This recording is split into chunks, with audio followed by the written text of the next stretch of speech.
Bonjour frères et sœurs, bonjour chers internautes. Moi c'est l'évangéliste Edmond Goli, dirigeant des Églises du Christ international du Cameroun. Je suis de passage à Abidjan et c'est un plaisir d'être ici à cette émission Méditons ensemble.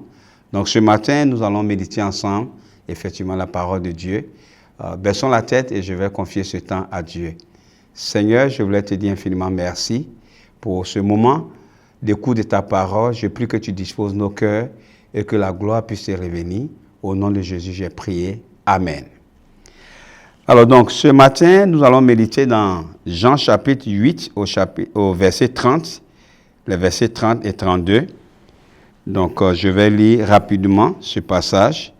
Jean chapitre 8, 30 à 32. La parole de Dieu déclare, « Comme Jésus parlait ainsi, plusieurs crurent en lui. Et il dit aux Juifs qui avaient cru en lui, « Si vous demeurez dans ma parole, vous êtes vraiment mes disciples, vous connaîtrez la vérité et la vérité vous affranchira. » Alors ici, ça c'est Jean qui est en train de nous faire un compte rendu de ces moments avec Jésus. Donc nous sommes dans une narration ici. Alors Jésus parlait, comme Jean le décrit ici, et alors plusieurs personnes ont cru, ce qui sous-entend qu'il y a d'autres personnes qui n'avaient pas cru. Alors, il dit donc aux Juifs qui avaient cru, singulièrement, « Si vous demeurez dans ma parole, vous connaîtrez la vérité et la vérité vous affranchira. » Alors, donc, sur ces quelques versets, nous allons parler du thème « Aller au-delà de la croyance, de la simple croyance en Jésus, mais plutôt devenir son disciple. » Et ce que nous allons rechercher ici, c'est beaucoup plus le cheminement au discipulat de Jésus. Donc, ce texte nous aide à comprendre comment est-ce que nous cheminons pour arriver au discipulat de Jésus. Et comme Jésus parlait, plusieurs ont cru en lui. Donc, notamment, certains n'ont pas cru. Donc, aujourd'hui, Jésus continue de nous parler à travers sa parole, la Bible, relayée par des prédicateurs. Et Jésus nous parle dans le but de nous dissuader, persuader toutes nos réserves, afin d'emmener l'homme à croire en Jésus. Mais je voulais nous encourager ce matin à avoir cette attitude, vraiment quand nous venons à la parole de Dieu, de nous disposer à croire,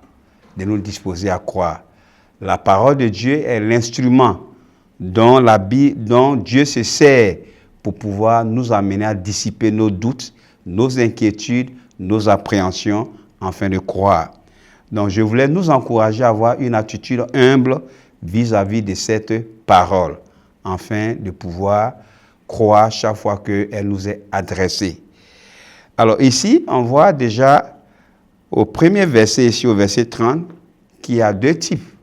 C'est-à-dire, il y a ceux qui ont cru et il y a ceux qui n'ont pas cru. Donc, on a les non-croyants et nous avons les croyants. Donc, chaque fois que la parole s'adresse à nous, donc il y a une attitude dans l'auditoire, c'est-à-dire que soit on croit ou bien soit on ne croit pas. Alors, quand nous avons cru, pour Jésus, ce n'est pas suffisant. Comme le verset 31 nous indique ici, il faut aller au-delà de la croyance, de la simple croyance. Ici, au verset 31, singulièrement, Jésus s'adresse maintenant aux Juifs qui avaient cru en lui. Alors, on pourrait se poser la question, mais pourquoi est-ce que Jésus s'adresse ici aux Juifs qui ont cru en lui et pourquoi pas cette fois-ci à tout le monde? On pourrait dire naturellement que Jésus s'était déjà adressé à tout le monde avec la parole de Dieu. Et ce que je voulais souligner ici, c'est quoi? C'est que le moyen par lequel Dieu amène l'homme à croire, c'est à travers sa parole.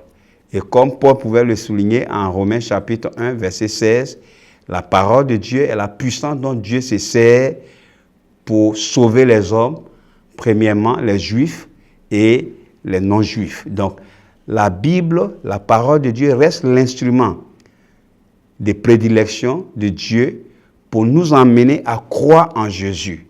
Donc, je voulais encore ce matin nous encourager à pouvoir prêter attention à la parole de Dieu à travers sa lecture, sa méditation, à son écoute, et cela nous aide à dissiper nos peurs, nos inquiétudes, nos appréhensions, afin de croire en Jésus. Et quand nous avons cru en Jésus, ce n'est pas suffisant, comme le verset nous indique ici, il faut maintenant devenir disciple de Jésus. Et ce qui marque ici, nous retient notre attention, c'est qu'il y a une condition. Le si mis ici nous indique qu'il y a une condition. Donc, devenir disciple de Jésus est soumis à des conditions, bien à des conditionnalités. La Bible nous indique ces conditions. Donc, je voudrais nous encourager à passer de l'étape de la simple croyance à devenir des disciples de Jésus par le fait que nous avons obéi aux conditions posées par Jésus lui-même pour devenir son disciple. Vous voyez, ça c'est très important, ok, de vraiment passer cette étape. Aujourd'hui, c'est facile de croire, mais il faut aller au-delà. Il faut aller au-delà pour devenir disciple de Jésus en obéissant aux conditions.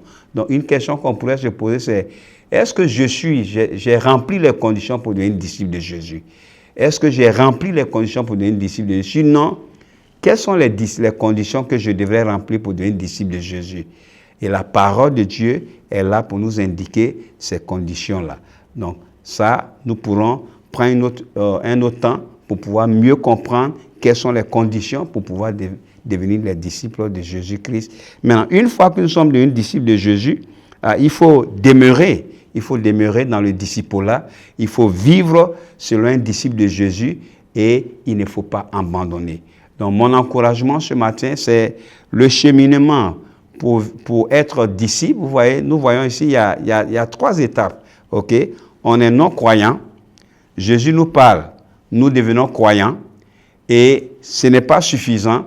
Il faut aller au-delà. Il faut commencer à être quelqu'un qui obéit aux conditions de devenir disciple, ce qui nous permet d'être disciple. Et il faut rester dans l'obéissance à ce standard de disciple-là. C'est ce qui fait que nous connaîtrons la vérité et nous serons sauvés le dernier jour.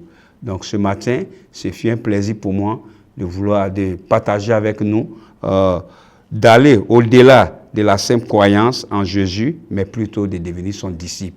Et nous avons vu tout à l'heure le cheminement au disciple-là, comment nous passons d'un non-croyant à devenir un croyant et à devenir un disciple. C'est vraiment un plaisir.